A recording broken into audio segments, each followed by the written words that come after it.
வணக்கம். ஒரு நிறுவனத்தின் மேனேஜிங் டைரக்டர் தன்னிடத்தில் பணிபுரியக்கூடியவர்களை அழைத்து, சில காலம் நான் ஓய்வெடுக்கலாம் என்றிருக்கிறேன், மேனேஜிங் டைரக்டர் பொறுப்பை உங்களில் ஒருவருக்கு கொடுக்கலாம் என்றிருக்கிறேன், ஆனால் எடுத்தோம் கவிழ்த்தோம் என்று கொடுக்காமல் உங்களுக்கு ஒரு தேர்வு வைத்து அதில் வெற்றி பெறுகிறவர்களுக்கே மேனேஜிங் டைரக்டர் பொறுப்பை கொடுக்கலாம் என்றிருக்கிறேன் என்று சொல்லி ஒவ்வொருவருக்கும் ஒரு விதையை கொடுத்தாராம். இந்த விதையை ஒரு தொட்டியில் வைத்து முளைக்கச் செய்து வளர்த்து கொண்டு வாருங்கள். 45வது நாள் நான் உங்களிடத்திலே அந்த தொட்டியை கொண்டு வர சொல்லுவேன். எவர் ஒருவருடைய செடி நன்றாக முளைத்து பார்க்க அழகாக இருக்கிறதோ அவர்களுக்கு மேனேஜிங் டைரக்டர் பொறுப்பை கொடுக்கலாம் என்றிருக்கிறேன் என்று சொன்னாராம். உடனே எல்லோரும் விதைகளை வாங்கி கொண்டு போய் நட்டிருக்கிறார்கள்.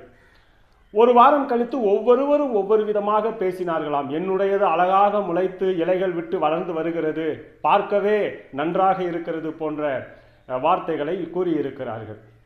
ஒருவர் மட்டும் என்னுடையது இன்னும் முளைக்கவில்லை, என்னுடையது இன்னும் முளைக்கவில்லை என்று புலம்பியிருக்கிறார். 45 நாள் வந்துவிட்டது.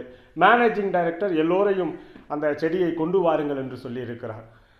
எல்லோரும் கொண்டு வந்திருக்கிறார்கள், வைத்திருக்கிறார்கள். ஒருவர் மட்டும் வெறும் தொட்டியை கொண்டு வந்திருக்கிறார். எல்லோரையும் பார்த்துவிட்டு கேட்டு கடைசியில் அந்த வெறும் தொட்டியை கொண்டு வந்தவரிடத்திலே கேட்டிருக்கிறார், ஏன் உங்களுடைய உங்களுடைய தொட்டியில் ஒரு செடி இல்லையே, என்ன என்று. ஐயா, நீங்கள் கொடுத்த விதையை நான் நட்டேன், அது முளைக்கவில்லை, நான் என்ன செய்வது என்று சொல்லியிருக்கிறார். உடனடியாக அந்த மேனேஜிங் டைரக்டர் அவருக்கே மேனேஜிங் டைரக்டர் பொறுப்பை கொடுத்தாராம்.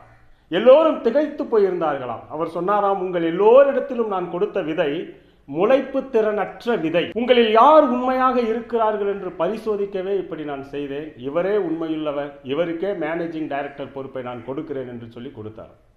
எந்த இடத்திலும் எந்த சூழ்நிலையிலும் உண்மையாக இருந்தால் நிச்சயமாக உயரிய பதவிகளை நாம் அடைய முடியும்.